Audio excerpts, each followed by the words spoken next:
welcome back to my channel. I'm Jen from Jen's House of Six, and today I'll be sharing some really easy and cheap dollar store DIYs for home decor. So stay tuned. Here's the supplies that we're going to be needing.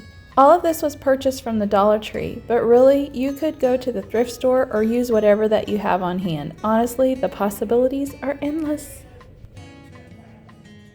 Not pictured is the foam brush that I also bought from the Dollar Tree in a pack of 6, and I used it to apply the epoxy, and it makes it so much easier and less mess.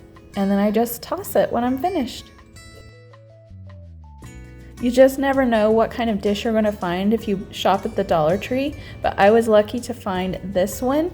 And honestly, you could spray paint this whole entire thing if you didn't like the color, but I personally love these colors together and I didn't have to paint anything, so keep that in mind. This jute string was also from the Dollar Tree. It came in a package of 4. I personally love how this turned out.